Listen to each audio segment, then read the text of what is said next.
Meus irmãos, a paz do Senhor. Vamos aproveitar que estamos todos em pé, vamos ler um texto da carta de Paulo aos Efésios, capítulo 4. Carta aos Efésios, capítulo 4. Eu quero ler do versículo 1 ao versículo 6.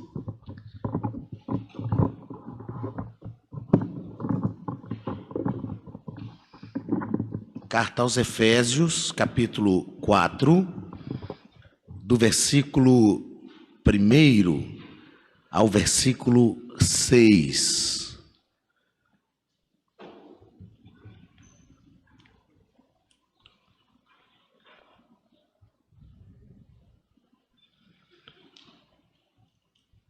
Efésios, capítulo 4, do versículo 1 ao 6. Quantos encontraram e podem dizer amém?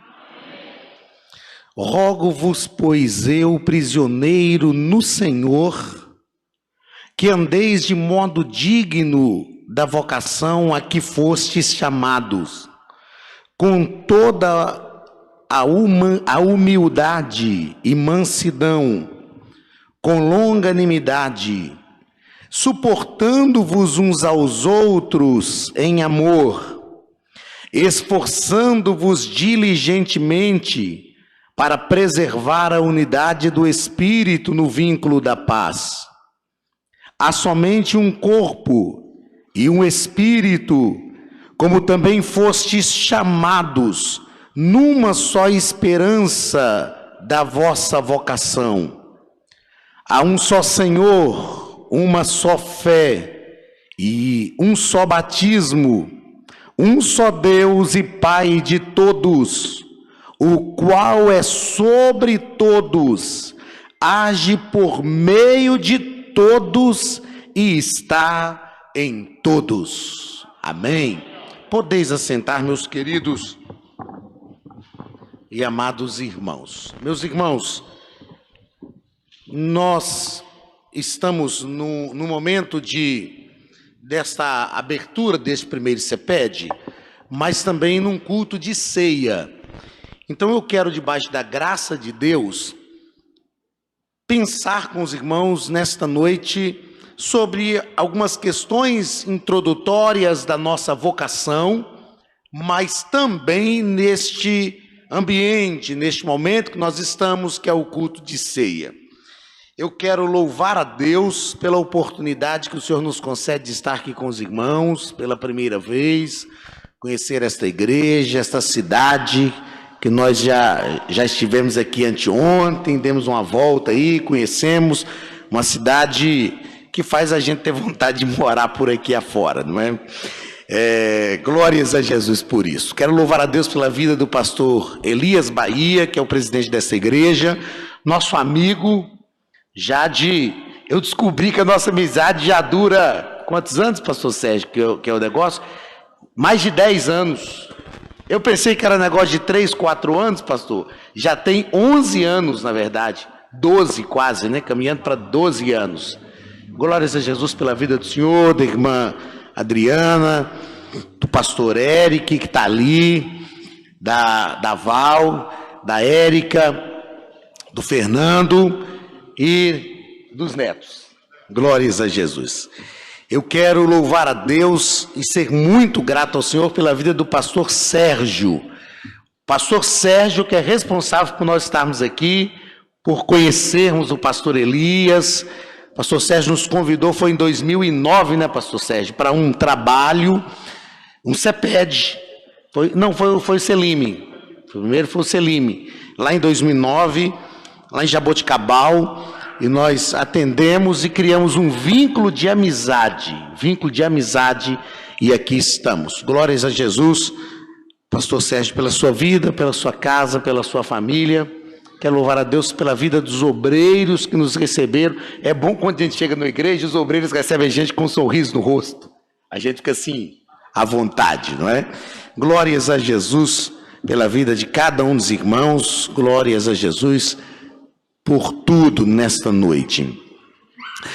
O texto que nós lemos, pastor, eu posso pedir aquele, o Douglas não está aí, né? Então nós já fiquei sabendo que nós temos um tecladista de primeira aqui, que é o Henrique. Ô Henrique, você faz um instrumentalzinho, um fundo aí, assim, que a gente chama de louvor, de adoração, aquele negócio assim. Por que você tem de Camboriú, aquele negócio? Não, tá bom? Meus irmãos, eu tenho lido um texto, e aí, como eu disse, sendo um culto de ceia, eu quero falar hoje com os irmãos, nesse momento de abertura, sobre algo que não está na apostila, que não foi atualizado na apostila, e futuramente a gente atualiza, voltado também para esse nosso contexto de comunhão. Eu quero falar sobre o nosso chamado geral. Nós vamos tratar aqui esses dias sobre vocação, sobre chamado, e vamos falar, quem já pegou a apostila, já manuseou, viu que nós vamos falar sobre diversas coisas, sobre como descobrir a vocação, sobre como entender qual é a minha responsabilidade, a responsabilidade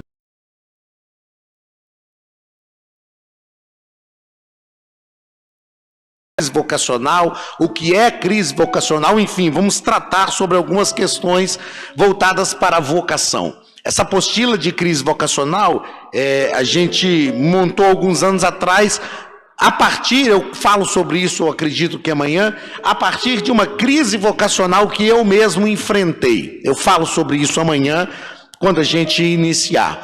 Mas o que eu quero falar nesta noite, repito, aproveitando esse momento de comunhão da ceia, eu quero falar sobre o chamado geral.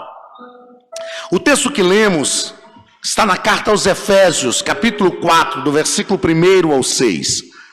E eu gosto muito da carta de Paulo aos Efésios. Para mim, uma das cartas mais magníficas das epístolas paulinas. Por que eu gosto desta carta? Porque nesta carta, Paulo escreveu não como a carta que ele escreve aos romanos, intencionando formar em Roma uma base missionária. Não como as cartas que ele escreve para a igreja de Corinto, que ele escreve para resolver problemas específicos. Geralmente os escritos paulinos tinham um objetivo principal de resolver alguns problemas, como a carta que ele escreve aos Gálatas, quando ele queria resolver o problema dos judaizantes, que queriam que os crentes da Galácia cultuassem ou tivessem as práticas do judaísmo. Como a carta que ele escreve a Filemon para resolver um problema, para reconciliar Onésimo, um escravo fugitivo. Como as cartas que ele escreve à igreja de Tessalônica, para animar os irmãos que estavam perdendo a esperança e se entristecendo sem entender o que iria acontecer em relação àqueles que tinham dormido no Senhor. Na carta aos Efésios, e eu falo que a igreja de Éfeso foi para mim uma das comunidades de fé da igreja primitiva mais privilegiada, porque foi a igreja onde Paulo ficou cerca de 3 anos ininterruptos ensinando ali. Eu penso o seguinte, já pensou se você saísse de casa todo culto e a gente fosse crente da igreja de Éfeso, e todo culto que a gente saísse de casa, a gente soubesse quem vai pregar hoje? Pastor Paulo. Quem vai ensinar hoje? O doutor Paulo. Quem vai ministrar a escola dominical hoje? Paulo.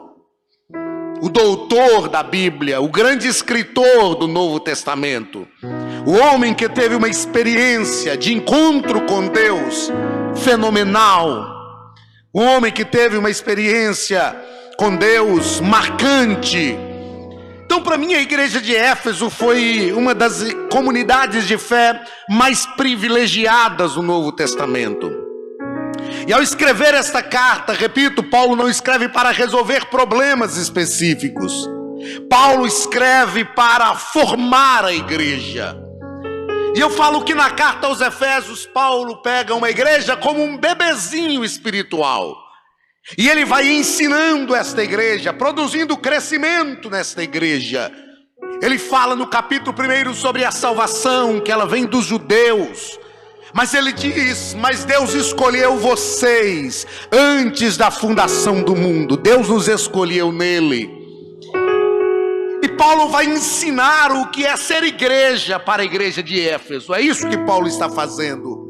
Paulo ensina para a igreja de Éfeso sobre o relacionamento social, relacionamento familiar, relacionamento entre as pessoas. Ele fala sobre relacionamento de pai e filho e pai, marido e esposa, esposa e marido. Aí chega no capítulo 4, Paulo vai, aliás, no capítulo 3, vai começar a falar sobre uma vocação. No capítulo 4, ele fala sobre os obreiros. E ele fala que nós, os obreiros, somos presentes de Deus para a igreja, dádivas de Deus para a igreja. Ele diz assim: ele mesmo escolheu uns para profetas, outros para evangelistas, outros para pastores, mestres e doutores, querendo o aperfeiçoamento dos santos, para que não sejamos mais meninos inconstantes, levados por vento de doutrina, mas cresçamos juntos, unidos na fé, para o fortalecimento da igreja. Paulo está ensinando que Deus dá obreiros à igreja. Paulo está ensinando que Cristo dá obreiros como dádivas, como presentes de Deus para a igreja. E eu creio que foi o que Deus fez com a igreja de Olímpia, ao trazer pastor Elias, pastor Sérgio como presentes de Deus. Porque obreiros que entendem que são dádivas de Deus para a igreja, entendem também que eles trabalham para a igreja do Senhor Jesus, para fortalecê-la, para produzir crescimento nela, para produzir unidade nela, para produzir fé, para produzir tudo aquilo que Deus pode produzir na igreja. Aliás, a igreja é chamada de lavoura de Deus, e uma lavoura produtiva para a glória do nome de Jesus. Pedro disse que nós somos cooperadores de Deus nesta lavoura. E nesse capítulo 3 e 4, quando Paulo fala sobre vocação, ele não está falando aqui dessa vocação individual. Ele está falando de uma vocação em geral, uma vocação para a qual todos nós somos chamados. E nós precisamos entender isto. Esses dias eu comecei a trabalhar um pouco essas questões de redes sociais. Aí tem um menino que me ajuda lá em Belo Horizonte com isso, e ele abriu uma caixa de perguntas lá, e um rapaz fez uma pergunta. Ele me perguntou assim: como crescer na vida ministerial? Como um obreiro, qual o caminho, qual o trajeto que o obreiro precisa fazer para crescer na vida ministerial? E a minha resposta para ele foi: primeiro, às vezes nós queremos crescer na vida ministerial, crescer na vida vocacional. Às vezes queremos crescer no nosso trabalho que nós prestamos na igreja, no templo. E nós esquecemos que todo crescimento começa com a comunhão com Deus. Não existe crescimento na vida ministerial se nós não crescemos em comunhão com Deus. O nosso primeiro chamado não é para pregar, ensinar, cantar, tocar, pastorear. Não, o nosso primeiro chamado é para ter comunhão com Deus. O nosso primeiro chamado é para que a comunhão com Deus, através da nossa vida, ou na nossa vida, seja restaurado através da ação do Espírito Santo em nós. Deus nos chamou para a comunhão. Porque foi para isso que ele criou Adão e Eva lá no Éden. Deus nos chamou para a comunhão. Deus criou Adão e Eva, e todos os dias, à viração do dia, Deus saía dos céus, descia para comungar com eles, para conversar com eles, para estar com eles, para gastar um tempo com eles, para ter um tempo de comunhão, um tempo de qualidade, para ter um tempo de conversa, um tempo de intimidade, um tempo para se revelar ao homem. Porque a comunhão com Deus não é para que Deus nos conheça, porque Deus já nos conhece, e porque Ele nos conhece, a nossa comunhão uns com os outros é para gerar conhecimento conhecimento mútuo, mas a comunhão de Deus conosco não é para Deus nos conhecer, porque o salmista nos diz no Salmo 139: tu me conheces, tu me sondas, tu sabes quem eu sou. Eu era informe no ventre da minha mãe, o Senhor já me conhecia. Ele que nos criou, a nossa origem está nele. Aliás, nós só somos plenos se estivermos nele. Então a comunhão de Deus conosco, Deus se propõe a comunhão não para nos conhecer, mas para que nós o conheçamos. E quando nós conhecemos e descobrimos Deus, nós conhecemos a nós mesmos, porque Ele é o artífice da humanidade, Ele é aquele que criou todos nós. Então a comunhão com Deus faz nós conhecermos Deus e conhecermos o homem. Então nosso primeiro chamado é o chamado à comunhão, e a comunhão com Deus primeiro. Aí Paulo vai falar desta chamada geral, desta vocação geral, e ele diz assim: rogo-vos. Eu queria que lendo esse termo, rogo-vos, que a gente lembrasse um outro texto que Paulo inicia com essa expressão. E é um texto que a gente gosta muito, porque fala de sacrifício vivo, fala de culto. Rogo-vos, Romanos 12, rogo-vos, pois, irmãos, pela compaixão de Deus, que apresenteis o vosso corpo por sacrifício vivo, santo e agradável a Deus, que é o vosso culto racional, para que experimenteis qual seja a boa, agradável e perfeita vontade de Deus para convosco. E Paulo olha para a igreja em Roma e diz: rogo-vos. E agora ele vai usar esse termo de novo, mas ele não vai usar esse termo para falar de sacrifício. Ele diz: rogo-vos. É como se ele estivesse dizendo: eu peço a vocês com insistência, eu imploro a vocês. E o que me chama a atenção é que Paulo aqui, ele diz assim: rogo-vos, pois eu. Ele estava preso já. E ele diz assim: rogo-vos, pois eu. Ele não diz prisioneiro do Senhor. Não. Ele diz: rogo-vos eu, prisioneiro no Senhor. É diferente.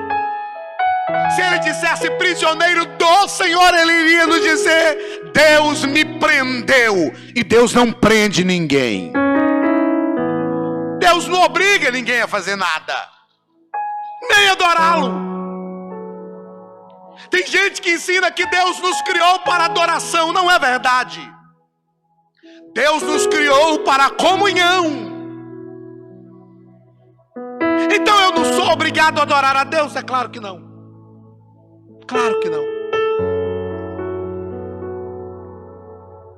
Sabe o que é adorar? É diferente de glorificar, de louvar. Louvar é reconhecer aquilo que Deus faz. Um ato de louvor pode ser direcionado a uma pessoa. Por exemplo, eu disse hoje à noite, agora há pouco, eu quero louvar a Deus pela vida do pastor Sérgio. Eu estou louvando ao pastor Sérgio, porque foi através dele que tudo iniciou e eu estou aqui hoje. Um ato de louvor não é pecado a gente louvar alguém, porque louvar é reconhecer aquilo que se faz. O salmista diz isso: louvai ao Senhor pelos seus atos poderosos. Adorar é diferente. Adorar não é pelo que Deus faz, adorar é pelo que Deus é. E o salmista também nos diz: adorai ao Senhor na beleza da sua santidade, porque isso é o que Ele é. Nós podemos louvar outra pessoa, mas adorar só ao Senhor, porque só Ele é digno da nossa adoração. Deus não nos criou para adorá-lo. Deus criou para a comunhão, porque adorar é reconhecer divindade. Adorar é reconhecer quem Ele é.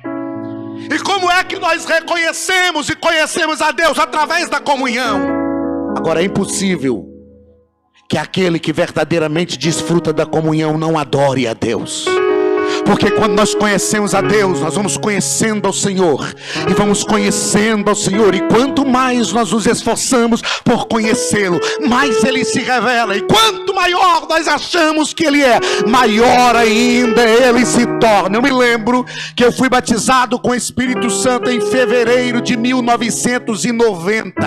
Eu tinha 13 anos de idade, havia passado pelo batismo nas águas em dezembro de 89, e quando Jesus me batizou com o Espírito Santo, foi num lugar chamado Breja Albinha, numa roça, um lugar bem pequenininho, num templo que nós estávamos, feito de pau a pique, que muita gente dessa geração não conhece.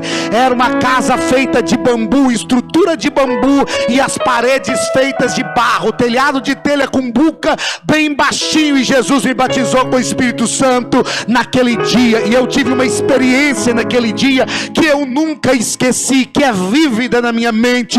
Naquele dia, quando Jesus me batizou com o Espírito Santo, parece assim, pastor Elias, que saiu um fio de alta tensão da minha cabeça e foi subindo, subindo, subindo, e quando tocou no céu, eu vi uma explosão, e eu vi um trono, e o que eu falo hoje é como se eu estivesse vendo, e tinha um homem assentado no trono, um trono alto, grande, com encostos de braço, e ele encostava o braço, o cotovelo esquerdo do encosto do braço, e segurava uma espada com a mão direita, uma espada em pé, assim ao lado do seu pé direito, e ele olhava para baixo, com o cotovelo apoiado no encosto de braço, e a mão apoiada no queixo, como que olhando para a terra. E eu lembro que eu olhava para aquele trono e pensava: que trono grande! E quanto mais eu achava que ele era grande, maior ainda ele ficava, e eu pensava: que homem enorme! E quanto mais eu olhava para ele, maior ainda ele ficava.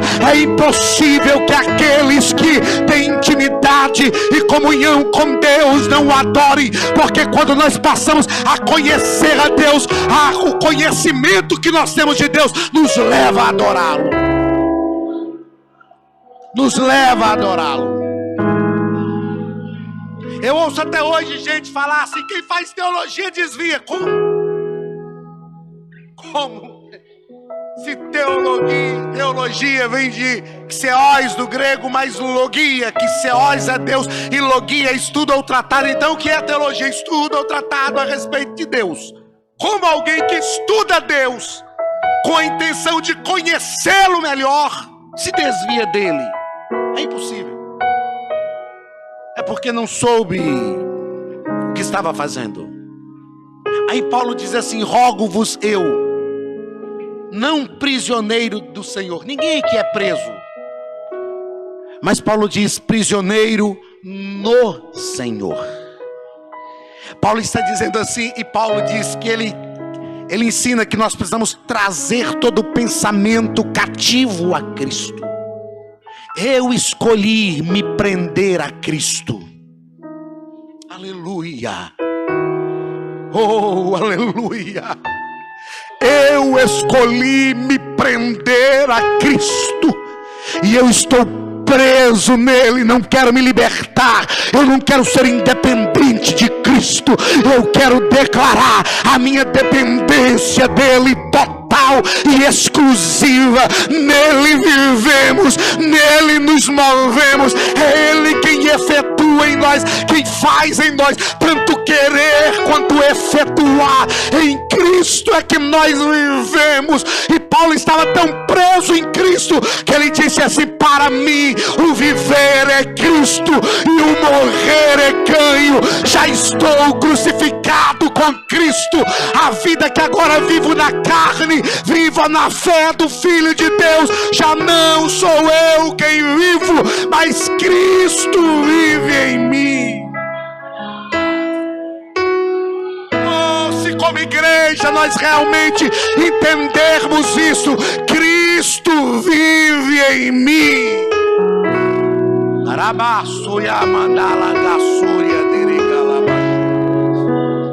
Rogo-vos eu, prisioneiro no Senhor.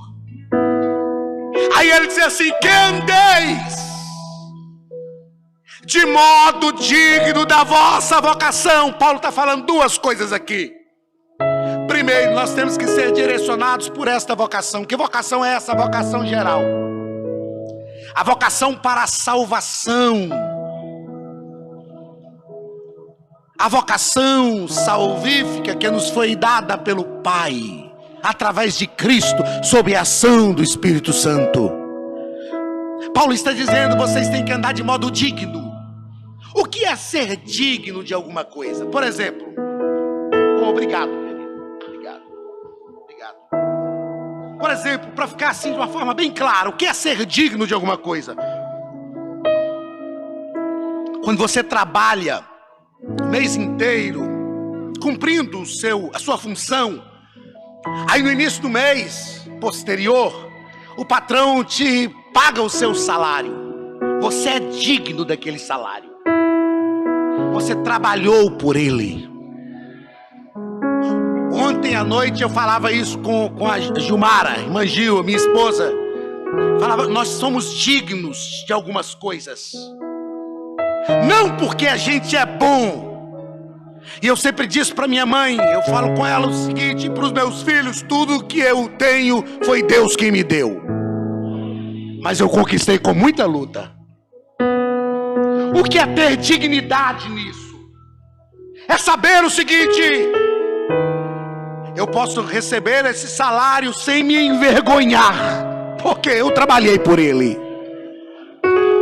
Agora, quem tem consciência quando ele dá o nó, como a gente diz em Minas, quando ele dá o tumé, não trabalha direito, no mínimo a consciência dele vai pesar quando ele recebe o salário, ele vai pensar, esse mês eu estou recebendo o mesmo tanto, mas eu não fui tão digno assim.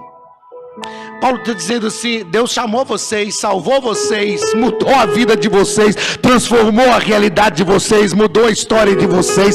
Deus deu a vocês um lugar de honra. A Bíblia diz que Ele nos transportou, aliás, que Ele nos arrancou do reino das trevas. Sabe o que a Bíblia está nos dizendo? Se dependesse de nós, nós estávamos no pecado, mortos no inferno já. Aí a Bíblia diz que Jesus chegou e nos arrancou de lá, do reino das trevas, e nos transportou. Ele nos levou, nos arrancou do reino das trevas e nos transportou para o reino da sua maravilhosa luz.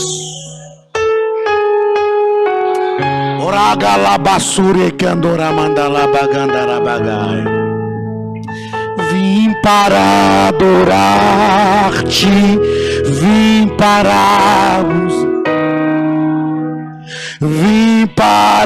dizer que és meu Deus, totalmente amável, totalmente digno, tão maravilhoso para mim. Deixa eu ouvir a tua voz, deixa.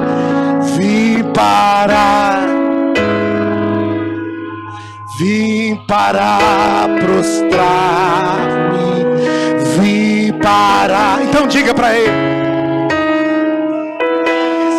meu Deus, totalmente, quão maravilhoso para mim.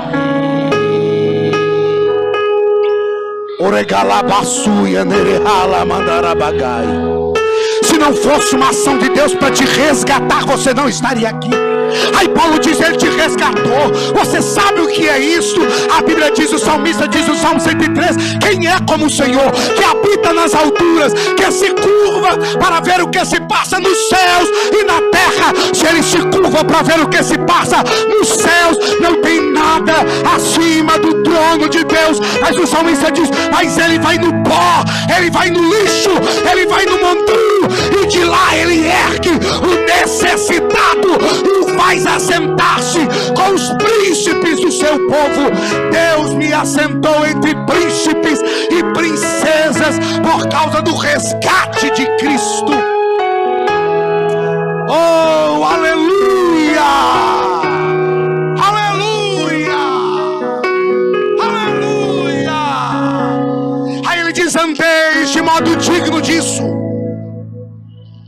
Andeis de modo digno desta vocação. Outra coisa que ele diz é o seguinte: a vocação não deixa ninguém na inércia. Paulo, antes de falar da vocação, ele já fala de andar, de se mover, de caminhar. Ele está falando: andeis de modo digno. Ou seja, quem já foi chamado, já foi vocacionado, não vai ficar parado. A igreja não é para ficar parada, inerte, porque ela foi vocacionada por Cristo. A igreja está sempre em movimento. Ezequiel, quando estava no cativeiro, viu uma roda, como uma roda de fogo, e ela girava, e no meio da roda ele viu 4 animais, ou um animal, aliás, de 4 faces: uma face de leão, uma face de touro, uma face de águia, uma face de homem. Ezequiel estava vendo a plenitude do ministério de Cristo.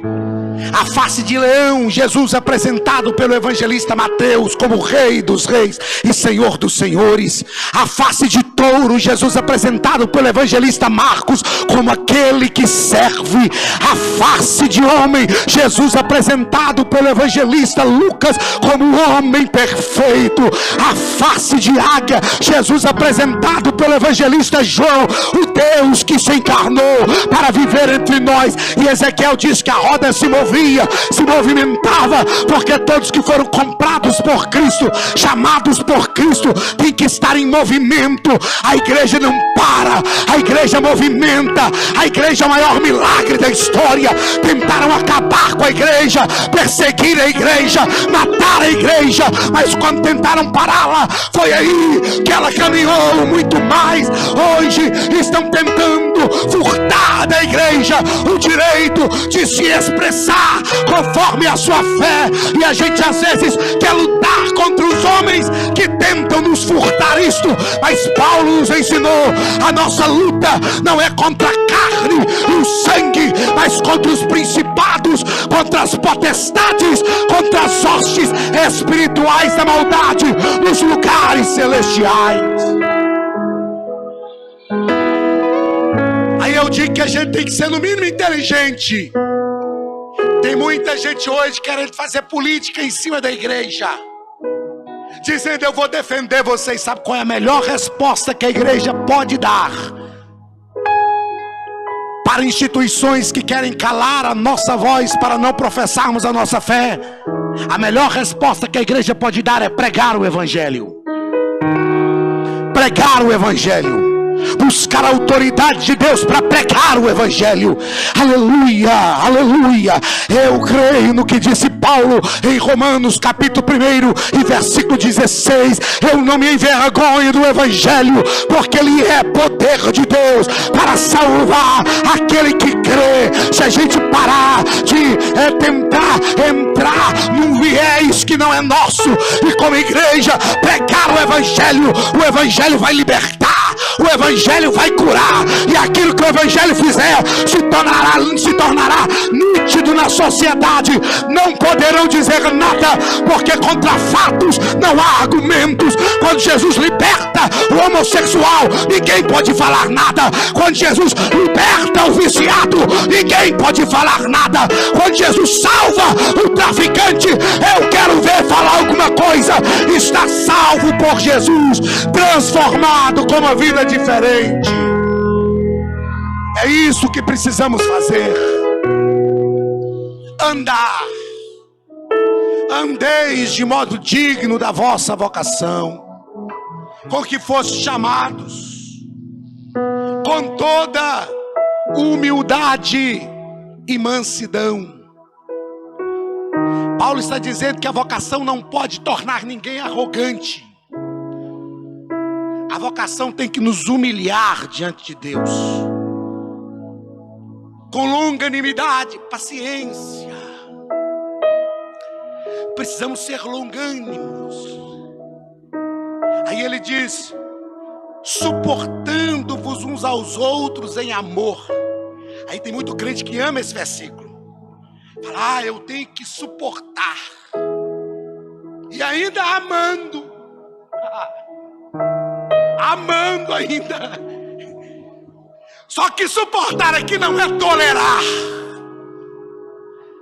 Suportar aqui não é tolerar. Suportar é dar suporte, é sustentar. Aí Paulo está dizendo: deem suporte uns aos outros. Como que eu vou dar esse suporte? O amor é o fundamento deste suporte. Aleluia. O amor é o fundamento desse suporte. Suportando-vos uns aos outros em amor, esforçando-vos diligentemente. Aí ele diz: por preservar a unidade no Espírito. Paulo está dizendo: vocês têm que estar unidos no Espírito. Deixa eu te fazer entender, se você nunca pensou por esse viés. Como é que nós conseguimos estar unidos em espírito, sendo seres individuais, diversificados, que pensam diferentes? Só há uma possibilidade para isso. Eu só posso estar unido em espírito quando o mesmo Espírito que está sobre você está sobre mim. Quando o mesmo Espírito que rege a sua vida rege a minha também. Quando o mesmo Espírito que ordena a sua vida ordena a minha vida também. Quando o mesmo Espírito que impulsiona a sua vida impulsiona a minha vida também. Só Jesus para colocar num só corpo um monte de gente diferente. Isso, como diz o mineiro, é um trem de doido. Como que a gente, cada um do jeito, cada um pensando uma coisa, cada um acreditando em ideologia de vida, cada um formado em uma família, cada um com um sonho, cada um com um projeto. Como que Jesus une isso num só corpo, que é a igreja? E como que isso está certo? Porque estamos unidos pelo Espírito. Pelo Espírito. E aí Paulo diz: há um só Espírito. A Bíblia nunca vai dizer que há um só membro. A Bíblia diz, muito pelo contrário, que somos diversos membros. Mas ele diz: há um só Espírito. Deixa eu ver, quem sabe que Espírito é esse? E sobre você, quem está com esse Espírito, quem deixa esse Espírito operar com a sua vida, erga pelo menos uma das suas mãos para eu ver se esse Espírito opera, se ele opera, se ele opera, se ele opera, se ele está operando na tua vida. Aí o mesmo Espírito opera, ele opera e ele dá unidade para a igreja. Aí Paulo diz: tudo aquilo que é unido tem que estar vinculado a alguma coisa, tem que ter um vínculo. O vínculo é o catalisador de tudo. Aí Paulo diz: estejam unidos na unidade do Espírito, no vínculo da paz. E a Bíblia diz que a paz de Deus excede todo o entendimento. A Bíblia diz que a paz de Deus guarda a nossa alma. Aí Paulo diz, e aqui eu conduzo essa reflexão para esse momento de ceia: há um só corpo, um só Espírito, fostes chamados em uma só esperança. Oh, aleluia! Isso aqui não é esperança de esperar, é esperança de esperançar. É a esperança que nos move antes que algo aconteça, como se já tivesse acontecido. A esperança produzida em nós pelo Espírito nos leva para junto de Deus. Porque em Romanos 11, olha o que Paulo fala: porque Deus é Deus de vivos e de mortos, e que chama a existência Não tente entender isso aqui, que vai sair fumacinha da sua cabeça. Não tem lógica humana isso. Chama a existência aquilo que não existe como se já existisse. Deus olha para aquilo que não existe e chama a existência como se já existisse. E a esperança gera fé, e a fé, isso é crer naquilo que não existe como se já existisse, porque a fé nos une ao Deus que traz a existência, que chama a existência o que não existe como se já existisse. É como que a gente dissesse: não existe no nosso mundo, não existe aqui agora, mas no mundo de Deus já está pronto, no mundo de Deus já existe, e Deus vai trazer ao nosso mundo as coisas que precisamos, já estão prontas no mundo de Deus. Isso aqui não é teologia da prosperidade, do evangelho, da confissão positiva, não. Isto é fé. Aquilo que nós precisamos já está pronto no mundo de Deus. Oh, aleluia! Aleluia! Há somente um corpo, um espírito, como também fosse chamados uma só esperança da vossa vocação. Há um só Senhor, uma só fé, um só batismo, um só Deus. Um só Deus. Aí olha o que Paulo diz: um só Deus, que é primeiro Pai de todos. Então ninguém aqui tem privilégios.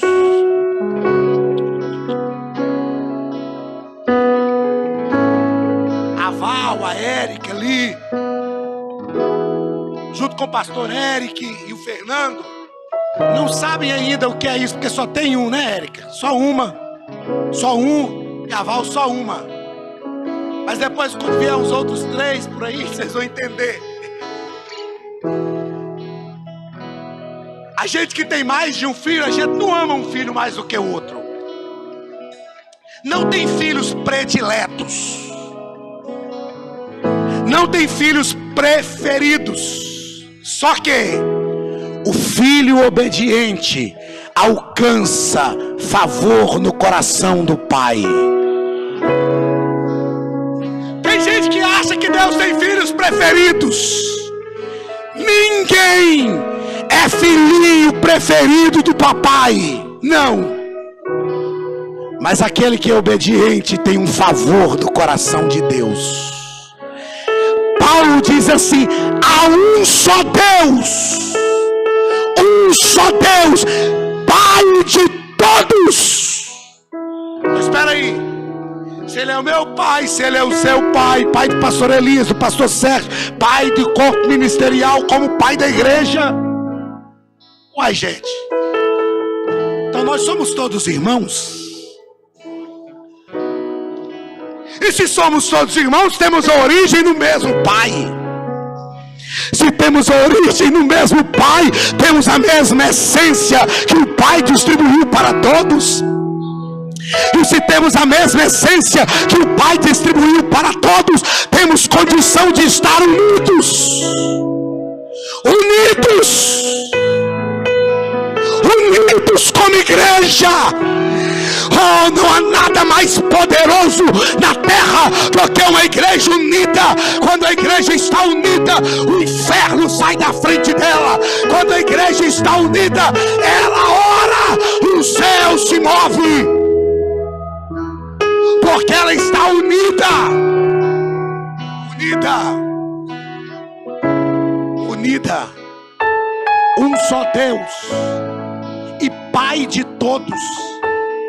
Aí Paulo diz assim: o qual é sobre todos. Paulo está nos dizendo: quem está sobre vocês é o mesmo Pai. Se ele está sobre todos, não tem ninguém melhor do que ninguém. Tem gente com responsabilidade maior do que outra. Aí tem. E geralmente, no contexto de igreja, sobre quem Deus põe uma responsabilidade maior do que os outros, e lidera os outros, é o maior servo dos outros. Por quê? Porque é um só Deus, que é Pai de todos e está sobre todos. Todos aqui estão debaixo do domínio do mesmo Pai. Ninguém melhorzinho do que ninguém, ninguém mais importante do que ninguém, ninguém com privilégios maiores do que outros, ninguém mais estrelinha do que ninguém. Ninguém. Aleluia. Aleluia. Aleluia. Como é bom saber que quem está sobre mim é o mesmo Deus que está sobre você. Porque quando o homem está sobre nós, ele nos subjuga. Mas quando Deus está sobre nós, ele reina através de nós. Quando o homem está sobre nós, ele nos humilha. Mas quando Deus está sobre nós, ele tem prazer, aleluia, em exaltar o nosso nome. Em Deus é tão maravilhoso, tão magnífico, que tudo que a gente faz é porque Deus faz. Olha o que é Deus. Deus usa a nossa vida, Ele faz através de nós. E Deus não tem ciúme que alguém te elogie por aquilo que Ele faz através de você. Quando alguém te elogia por qualquer coisa que você faz, é Deus que está fazendo através de você. Se fosse um homem, ia dizer: ei, o elogio não é para ele, o elogio é para mim. Só Deus permite que o instrumento seja elogiado ao invés do instrumentista. Eu nunca vou dizer que este teclado toca bem. Eu vou dizer que o instrumentista toca bem. Aleluia. E Deus nos usa, e as pessoas elogiam a gente, e a gente tem que aprender. Glórias a Jesus, glórias a Jesus. A alegria é minha, mas a glória é dele. Então Ele está sobre nós e nos usa, e alguém nos elogia, mas a glória é dele. Porque dele, por ele e para ele são todas as coisas. A ele, pois, a glória eternamente. Amém. Há um só Deus, Pai de todos, é sobre todos e age por meio de todos. A gente precisa aprender isso aqui na vida vocacional.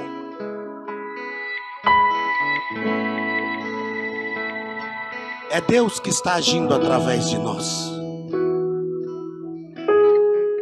É o Espírito Santo que está agindo através da nossa vida. Aleluia.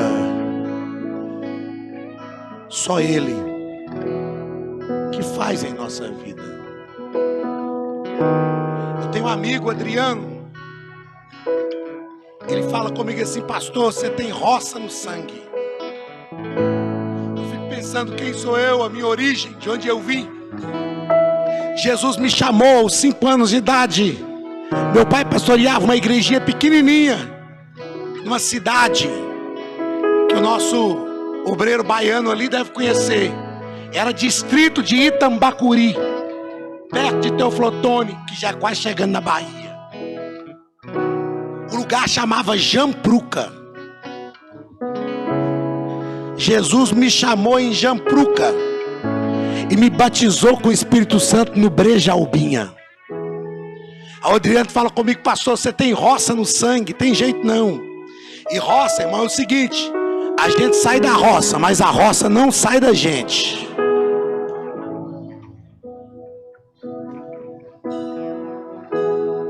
Mas eu glorifico a Deus, porque Ele me encontrou onde ninguém encontraria.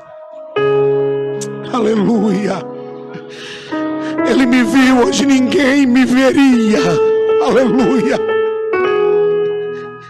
Quando eu olho para Davi, o maior rei de Israel, Deus falou com ele assim: eu te tirei de detrás da malhada. Sabe o que ele está dizendo? Até o rebanho está na nossa frente. Tem gente que acha: eu sou pastor, então eu estou à frente do rebanho. Não, você está atrás do rebanho. E onde é o lugar que Deus nos encontra? É atrás do rebanho. Para onde Davi voltava depois de tocar a harpa? Para trás do rebanho. Porque onde Deus encontrou Davi?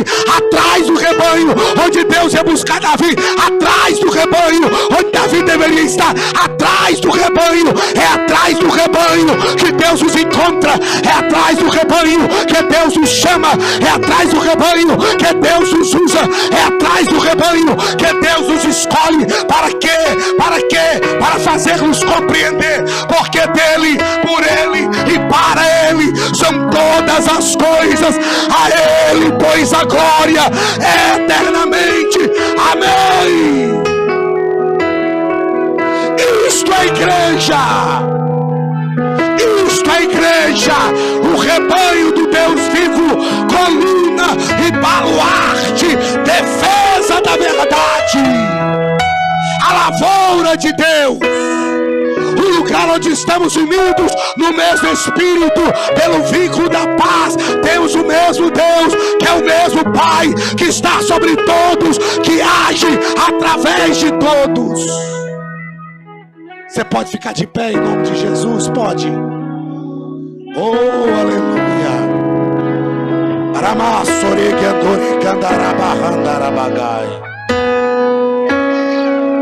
Tem pelo menos uma moça do grupo de louvor, um rapaz, para pegar o microfone aqui pra gente cantar, porque a gente já cantou aqui.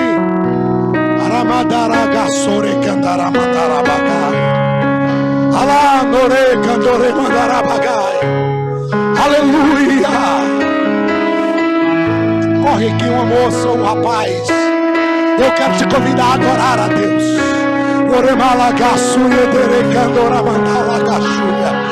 Oh, eu estou feliz porque Jesus me chamou. Eu estou feliz porque Jesus me comprou. Eu estou feliz porque Jesus me resgatou. Mas eu estou feliz porque Jesus me chamou, me vocacionou. Ele me plantou numa igreja para frutificar para a glória do seu nome.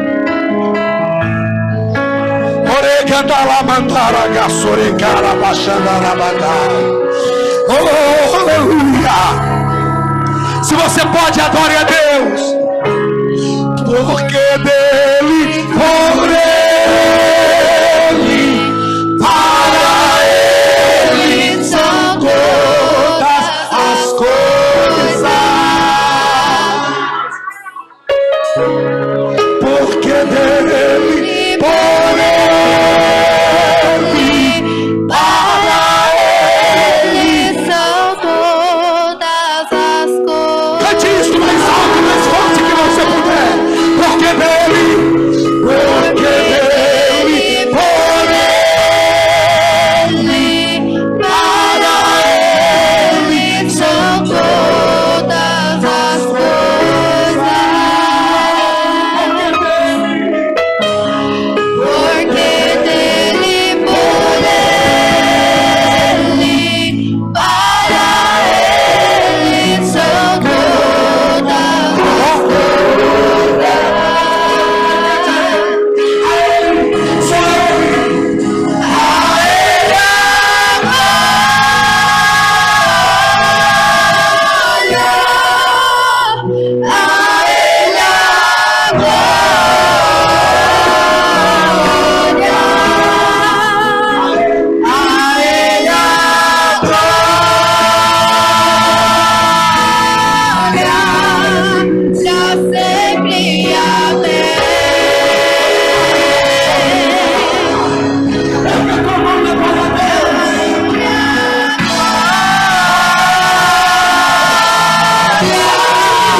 nos alcançou. Onde estiver uma mão erguida aos céus agora, Senhor, que o Senhor entenda como um coração grato a Ti, por ter nos arrancado do reino das trevas e nos transportado para a Sua maravilhosa luz. Nós adoramos o Teu nome como igreja.